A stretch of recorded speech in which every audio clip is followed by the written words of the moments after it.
welcome to the IronRodcast, podcast number 3. I am John. And I am Peter. Hello. Hey, Peter. How's it going? Not bad, John. How are you doing today? Pretty good. Today was, let's see, actually, how should I put this? Let me put it this way. I was just reading a blog just now. It's a religious blog, kind of like our religious podcast. In fact, it's called My Religious Blog, and the entry said, 1,000 years of man's time is equal to 1 day of God's time. I learned that by reading Abraham 3:4. 1 hour of state conference time is equal to 15 hours of actual time. I learned that by accidentally going to state conference once. This weekend was state conference, so we don't have a Sunday school lesson to go over. Yeah. But we do have some state conference, and Pete, what'd you think of state conference? I think state conference is a wonderful idea, and I think everyone should go to their state conference. Right. Now, having said that, I didn't actually go to state conference, which is, I feel bad when I don't go, because I used to, I had a calling in the stake at one point for, like a year and a half, and I know what goes into planning, preparing, and putting on a state conference. Like, I've seen the ins and outs. You dealt with the flower people.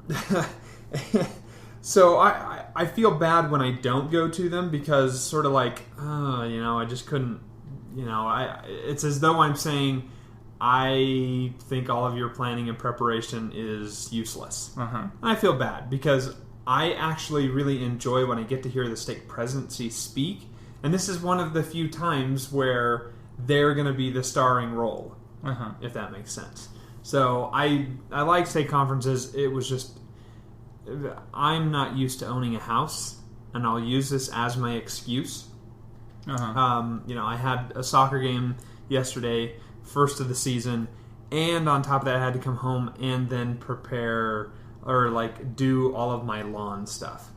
And it turns out my lawn's a little bit bigger than I had really given it credit for. It took me, I think, over an hour to mow it.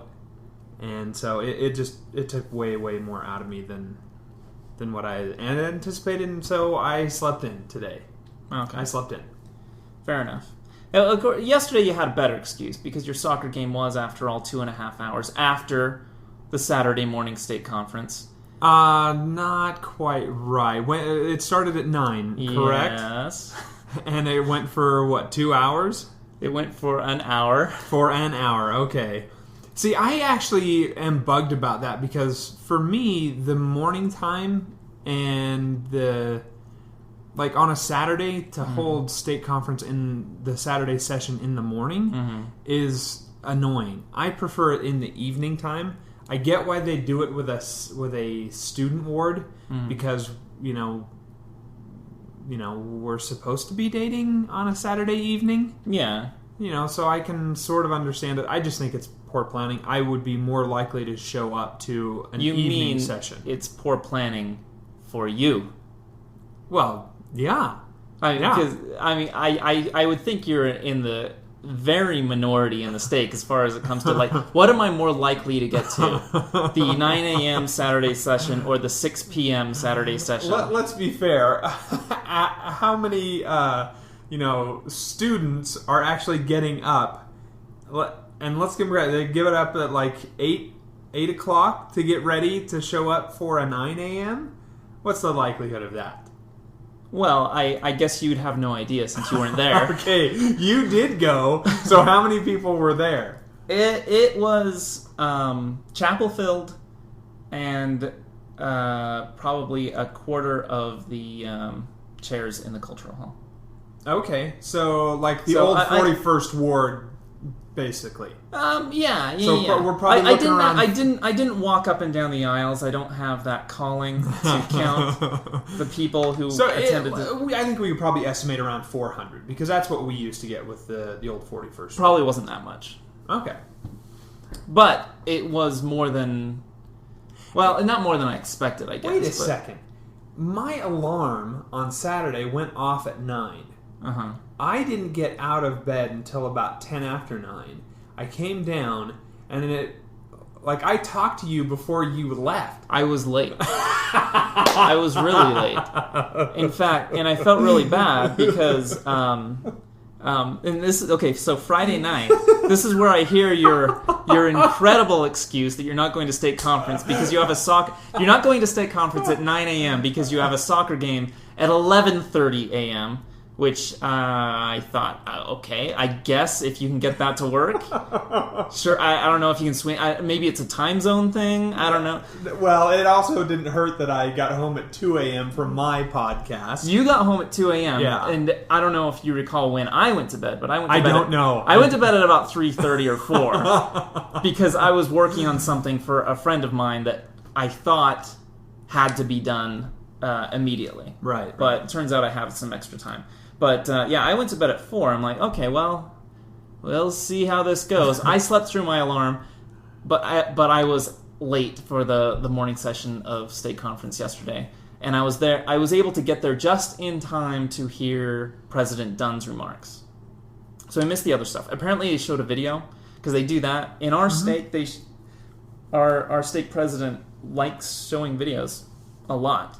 Well, that's sort of what he does for a living, so it's easy for him, probably. Yeah, it's kind of like,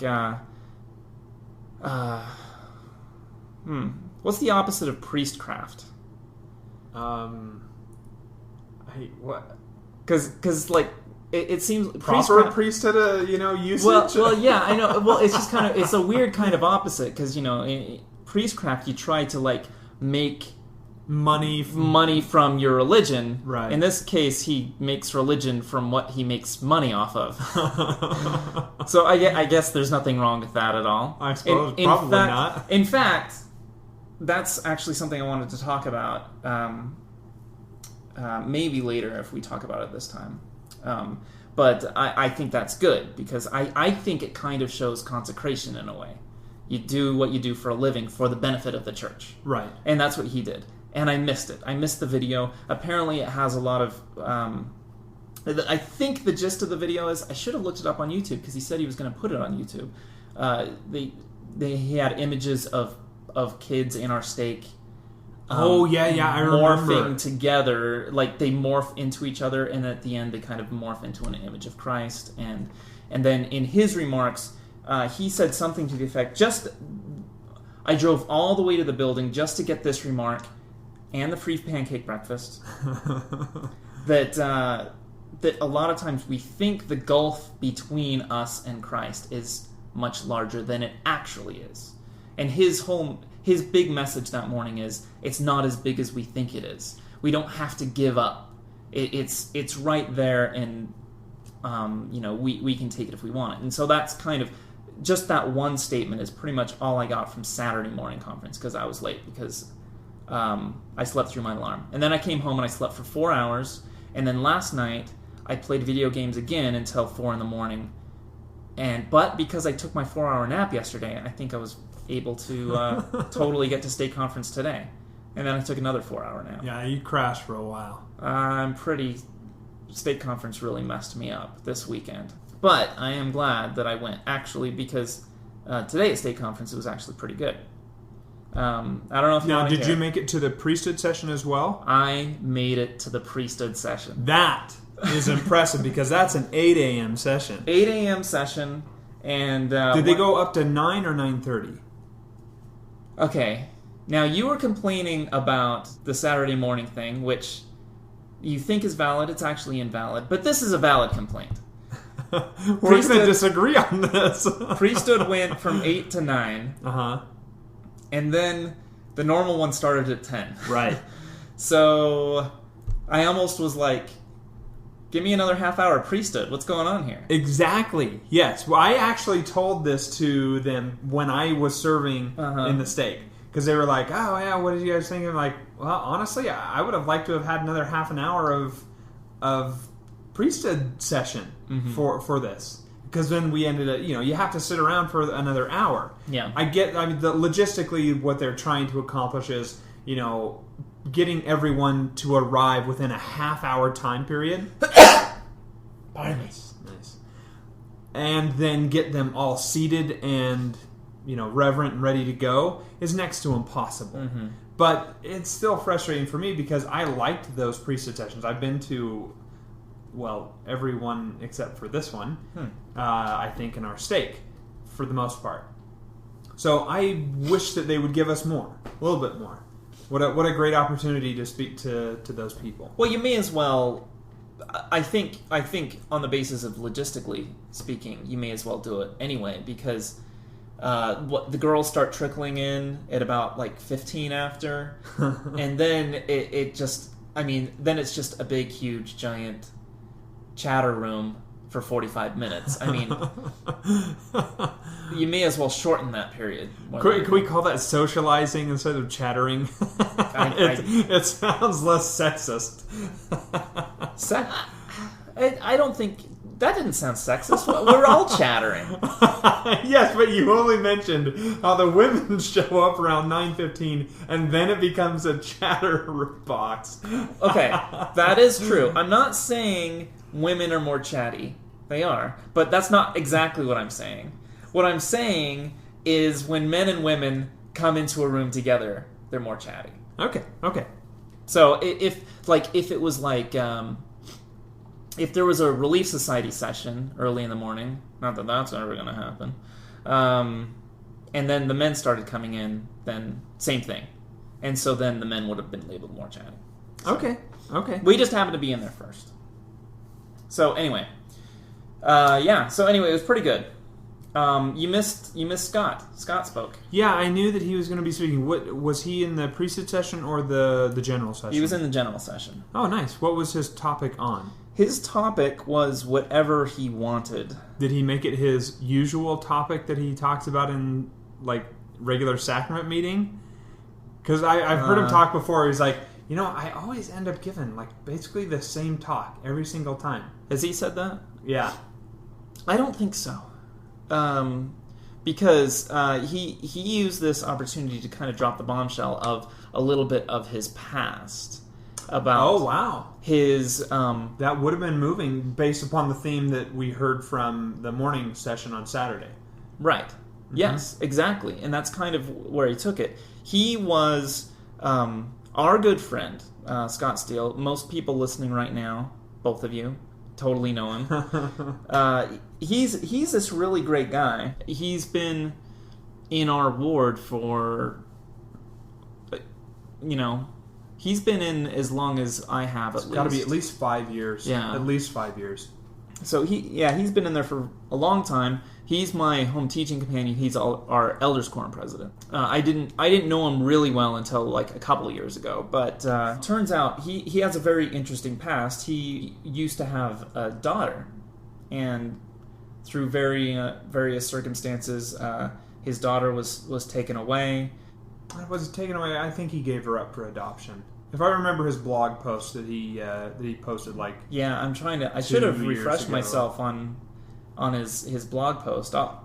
It's weird because it's something he came out with it, through writing, and it's something we never really talk about. It's just something we kind of know. There's that past there, but the mother is not really part of his life anymore. His daughter isn't really part of his life anymore.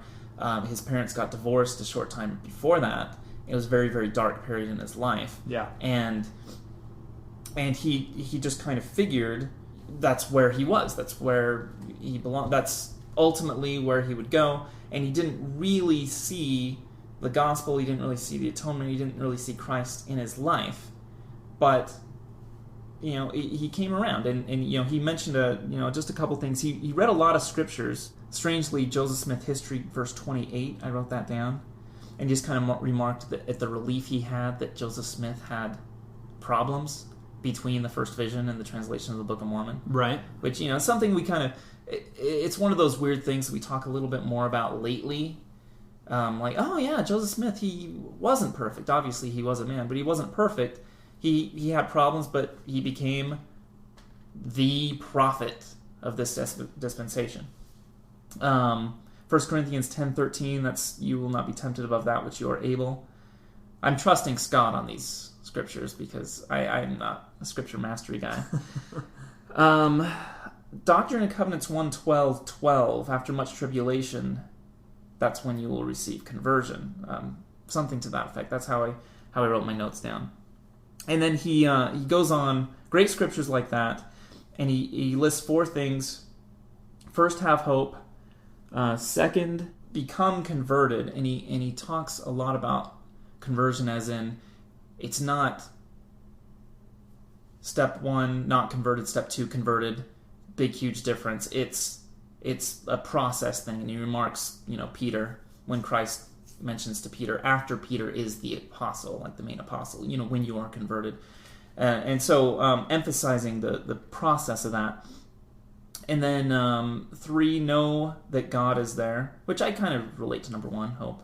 And number 4, just keep your eye on the prize, which I thought enduring. So anyway, very good talk by Scott. And then the other 2 people who spoke were also very interesting. And I thought this was a really good state conference because, it's almost like, especially in singles wards, you have the state presidency speaks, of course. And then, but the first hour you have like a series of youth speakers. And it's usually people that are like, who is this Relief Society president? Yeah. And why do I care about listening to her? Yeah. But it wasn't the case. Some really good ones. Besides Scott, a couple of young women in the stake. One of them with a very interesting name that I can't remember. Well, maybe I shouldn't even say her name because, I don't know how public.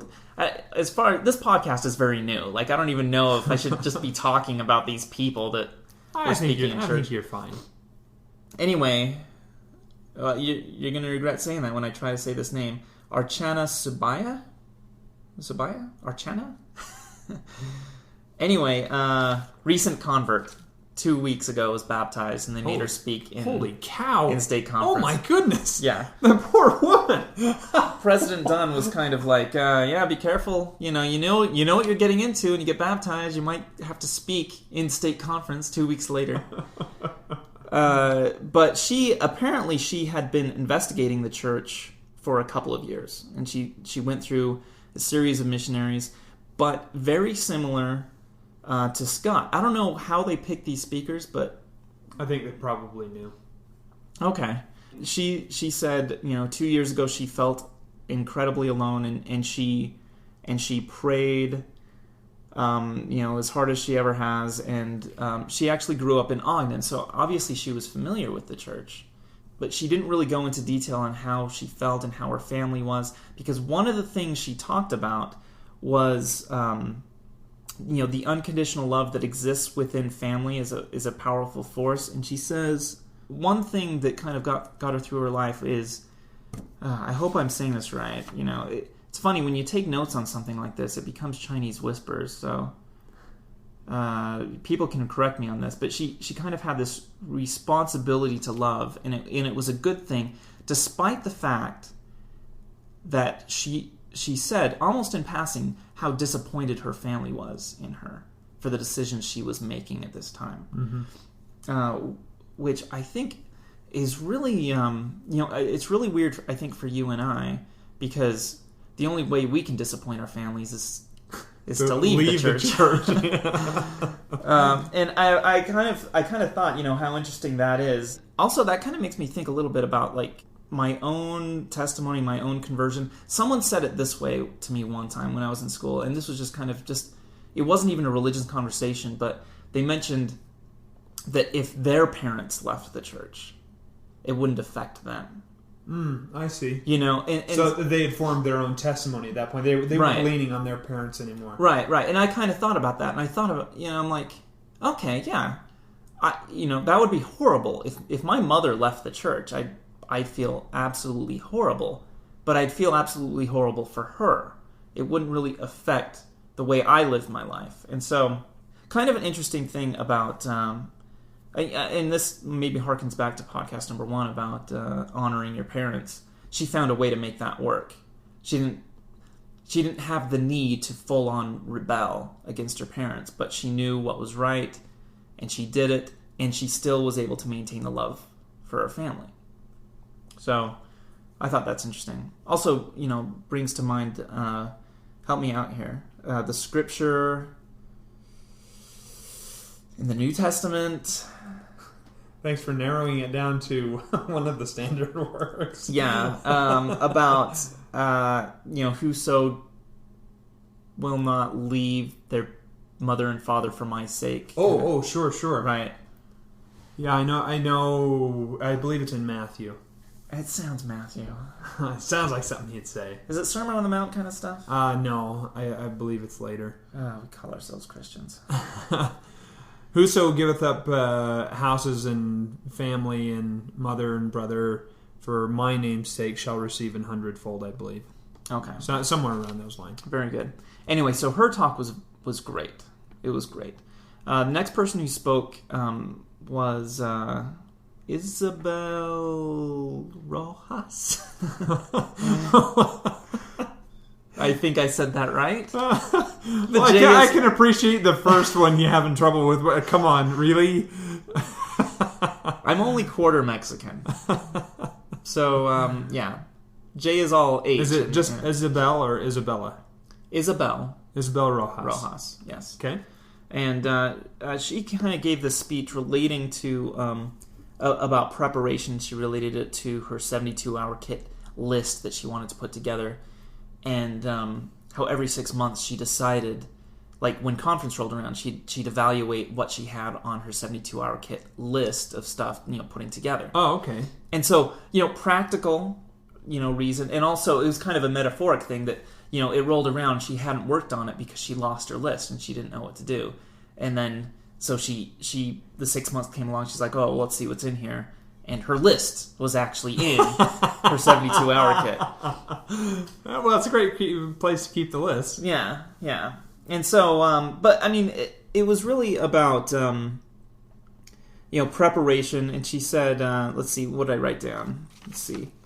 1, look to who you want to be, more like what you want on your list. How something did it get there? Okay, so yeah, I'm really good at this. Fortunately, in state conference, in the program, they give you space to write, but it doesn't really work well with the way I write, obviously. Actually, you know what? That's kind of an interesting point. I think, I've got a house now, and I buy stores of food that I know I use, so I buy them in bulk.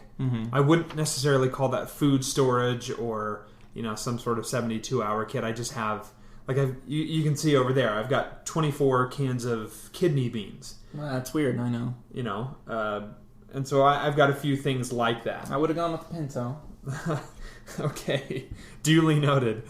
But I think it may be time for me to start up a 72-hour kit here as well. I thought you had. I thought that's what all this stuff was. That's just for it was cheap, and I know I'm going to eat that stuff, so I can buy it in bulk like that. Well, how hard is it for you to start a 72-hour kit? All you have to do is take a piece of masking tape and write on one of your food shelves, 72-hour kit.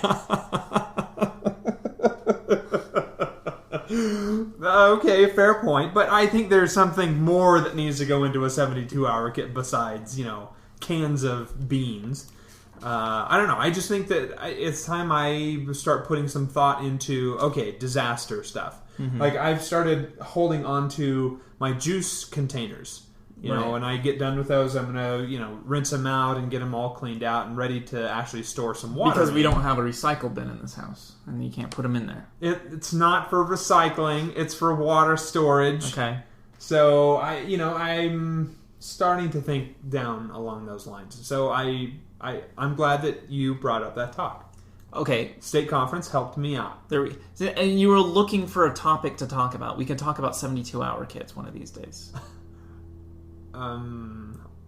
Okay. What do you put in a 72-hour kit? That's a topic. Okay, yeah, I suppose so. Yeah, that could be a topic. Because you obviously need to brainstorm your 72-hour kit. It's true.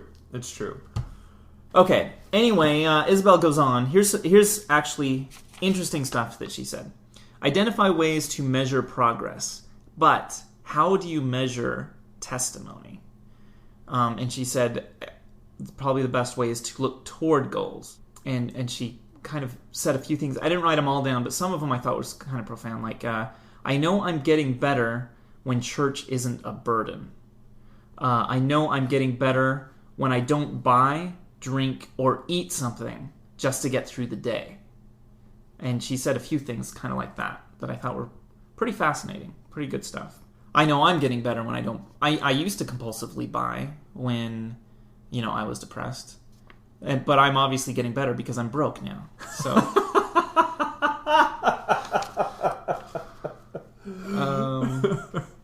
and then she goes, I know I'm getting better when stuff isn't as tempting as it was. And then she's like, I'll let you put in whatever you want for stuff. And then she, let's see. And then she goes, Christ invites us to be perfected in him because he's not setting us up for failure. We are closer than we think, kind of going on to what President Dunn said. And the difference is in the details. Find something you can do better and measure it. So, it was a really good talk. Yeah. Isabel Rojas. Maybe I should ask her out. Anyway, then President Badger spoke, and it was very... His was very brief, and also at this point I was fading. What now? Was he brief because all of the other people went long? I'm not sure. I was in a position where I couldn't look at the clock, and I didn't bother to pull out my phone to check what time it was. Okay. I was in a plush seat, so I didn't really feel a need to look at the clock. Well, another benefit of going to priesthood session. You get a really, really good seat. Yeah. Actually, it's kind of funny. I didn't get a good seat for priesthood session. But when everybody else got up. When everybody else got up, I moved in. Nice. Yeah, so it was pretty sweet. And he says, let's see, President Badger, change in heart enables us to forgive others and to be forgiven. And he went into a lot of detail about the nature of Christ. Then President Smith opened with a few jokes, of course. That's one thing I truly miss out on, is the fact that I don't get to hear President Smith. Oh, yeah. That man knows how to do... He knows how to reach his audience. He absolutely does. Yeah. Oh, yeah. Gosh, President Smith, he's good. He said, Brethren, you need to get married because somebody needs to set you straight. He says something to the effect of, in grace, there's only you and not I involved, and so love one another. So those are just some... Obviously, he went into better detail than that, but that's all I had room to write. I'm glad to see he did better than that. Yeah, he did better. He's pretty good. At this, and keep in mind, my hand hurts. I can't even write very well. That's true. President Dunn said, "Don't something about distraction and be willing to do what it takes to same kind of thing. It's right there. It's so close." And he used the example of Donner Hill over in Immigration Canyon, about how when the Donner Party came through, they went the wrong way. They diverged from the path because they thought it would be easier, but it was actually much harder, and that set them up for failure later. When the pioneers came through, he didn't really elaborate on this, but I thought it was kind of profound. The mouth of Immigration Canyon kind of comes to a point, and they were able to go right through the right point that was easiest, and they arrived in the valley. Everything was fine, except everything wasn't fine for everybody, but right. Generally... Long story short, everything was fine. Long story short, everything was fine. There are 10 million of us now. But I thought it was very interesting the way he said, the mouth of the canyon forms into a fine point, and it kind of got me thinking, in a spiritual journey, you have... At the beginning of the journey, you have that big, wide area, that big canyon to go through. And so there are so many ways that you can kind of progress towards your goal. There's so many things that you can do. And then toward the end, it comes into that fine point, and it's more difficult for you. It's harder to see the path when you're closer to the end of the journey. And I thought that was pretty fascinating. Yeah, that's actually a really, really cool point. I'm just going to draw something here so that you can see. The way that commandments work is that it gets you when you first start out along the path of, once you realize, okay, I need to be able to, I understand that I have a need for the Savior, and I understand that the commandments are important. You end up, going back and forth along this path that's very, very wide, and it funnels you down more and more and more till you get to a path that almost feels like you really don't have much wiggle room at all. Mm-hmm. But as you come out of that, it opens up wide, wide, wide, because at that point you don't need the commandments anymore, because the Lord is going to trust you to stay on that path all the way through. Right. But as we first begin, and we have to have all of those commandments to help corral us in, to get us to a point where we're thinking, okay, this is an appropriate way, just like the canyon funnels them down into, point them into the right way to go down through, that the commandments and the, I keep wanting to say laws, but I guess the heavenly laws that exist are there for a purpose, to get us to a point where we stay on the straight and narrow path, regardless of having to have that canyon funnel us down in there. Right. It's funny, that kind of concept of not having any restrictions, yet being a good person, popped into my head a little bit today, and I can't remember why. Maybe it wasn't even today, but it was, I think someone in conference referenced like born-again Christianity, and how like one of the things they always say, especially to us, is it doesn't really matter what you do as long as you accept Christ and you proclaim Him as your Savior. Right. Knee-jerk, we kind of think, well, that's pretty naive, right? But at the same time, if it doesn't really matter what you do, yet there isn't a rash of born-again Christian crime occurring, anywhere. There is something to be said about that. It's like, okay, I proclaimed, the love of my Savior and, His atonement and His grace, and so, there is no need to do anything wrong. It is kind of a natural occurrence of legitimately accepting your Savior. Mm-hmm. I'm sure that's not the case with everybody. I'm sure lots of people say, and I think that's more of the thing. If you do something in violation of what the Savior would have you do, in a way, I think that's more a communication that you're not accepting Him anymore. Yeah, I think that's a valid point. So, anyway, so that was state conference. It was pretty good. No pancakes this morning, though, but that's fine. Pancakes yesterday. Since I came late, I decided to have some of the burned ones so that some people wouldn't have those, and they were okay. They were okay, but you are truly Christian, sir. Well, I do what I can. I do what I can. I try. A lot of people don't know this, but I really try to be a sort of good person. Anyway, it was good to teach you for once. Usually you're teaching me, so... Yeah, I appreciate even though I know it sounds weird, that idea about a 72-hour kit, that actually kind of hit home a little bit. Oh, okay. Fair enough. Pun intended. Not much of a pun, really. I didn't say it was hilarious. I just said it was a pun, and I intended to make it. Okay. Okay, fair enough. Do you have anything else to talk about? Because I have something to talk about if you... We can do... I don't have anything. I know it was my responsibility to apparently get a guest and to bring the topic. I never said you had to get a guest. I just said you needed the topic. You said that whoever is in charge of getting the topic is in charge of getting the guest. And then after I said that, I'm like, you don't have to get a guest, though. Like, if you want a guest... I didn't hear that part. Okay. May as well record this rule. What I said was, if you're in charge of the topic, you're also in charge of whoever else. That means I can't get a guest on your topic week. Oh, okay. So you could either choose to have a guest or not, but you're in charge of whoever else, if anybody. Right. Gotcha. Okay. So anyway, your topic this week is, I don't know, maybe I don't want to talk about this. No, I kind of do. Okay. So after state conference, a few people wanted to see Bishop, and so I had to do my calling after conference. And a few people were going in because they wanted to go through the temple, and so they wanted to take temple prep classes. Right. What do you think of temple prep classes? Are they kind of... What's the point, really? I've only done one, Uh-huh. and that was before I went to the temple Uh-huh. myself. And I remember thinking, well, looking back on it now, I understand the purpose behind them, but I don't know that it really did that much for me. Yeah.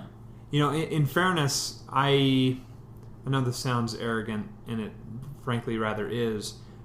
I've always felt like I've been a little ahead of the curve on some areas of my religion. So when it came to the temple, it was no problem for me whatsoever. I didn't have any questions. As a matter of fact, when I received my endowments, I remember my brother-in-law coming up to me and saying, "Okay, now do you have any questions? Are you confused about anything?" I'm like, what in the heck is there to be so confused about? I completely get it. I make covenants with the Lord. I don't understand everything behind it, but I get that I made covenants with the Lord here. You know, and so I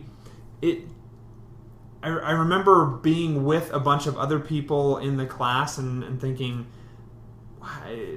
is anyone really getting anything out of this? Because I wasn't learning anything new that I hadn't been. It was more of a refresher and more of, I guess, a focuser kind of a class. Well, yeah, well... But I understand for other people who didn't grow up in a situation where I did, where my dad was a bishop for 14 years and in the stake presidency for 7 years, you know, who didn't have this, you know, extreme structure of church, you know, backbone, if you will.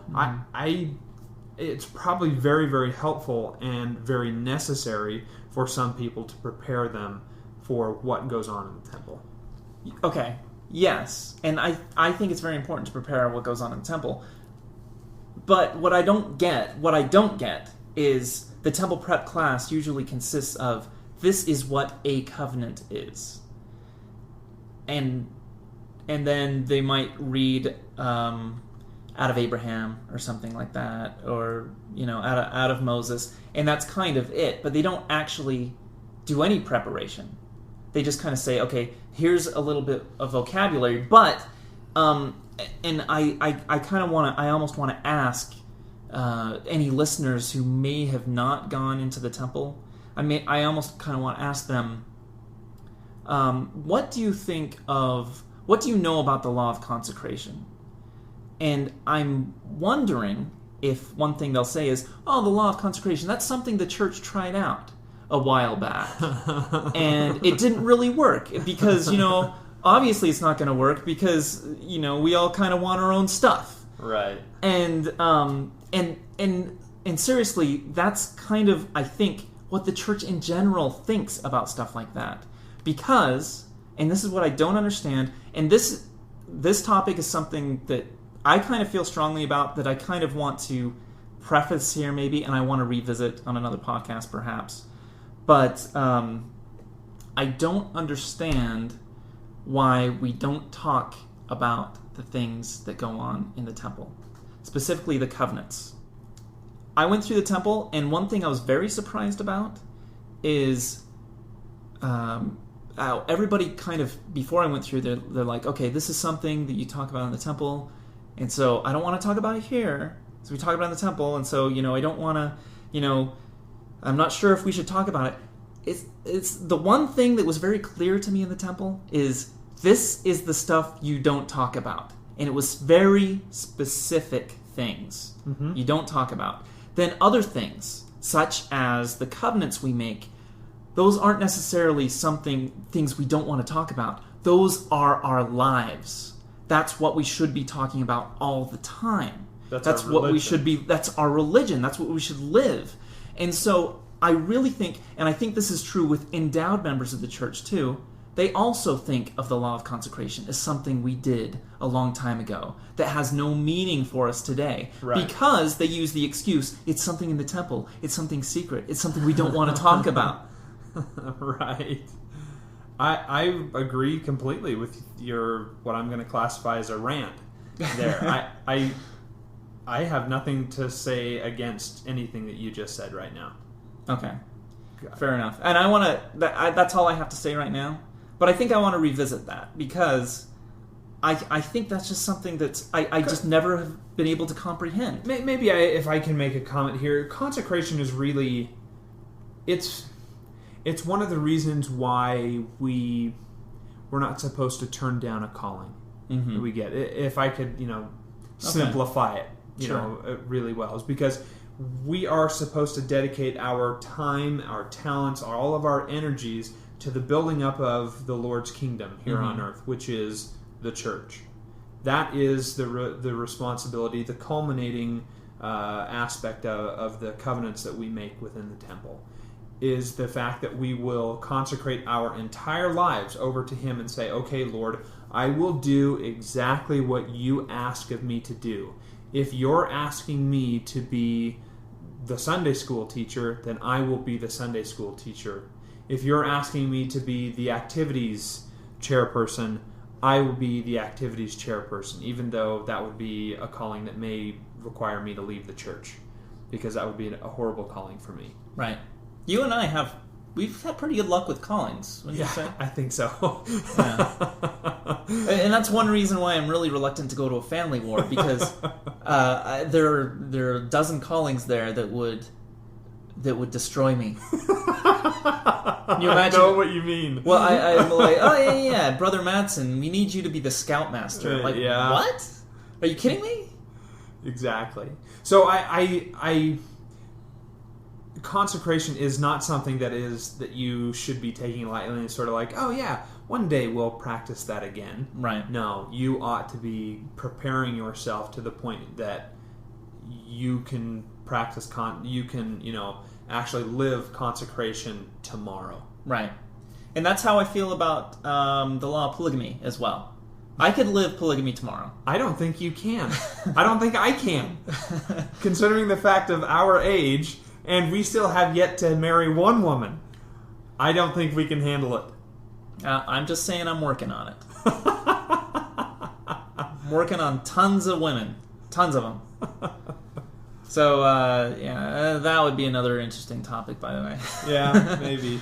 Maybe. Okay, well, anyway, anything else you have to say? This has been pretty good, huh? No, I think I was a little hesitant to even bother to sit down to do this because, well, I wasn't at state conference. Yeah. And... Well, if you weren't going to do it, I was going to sit down and do my temple rant, so...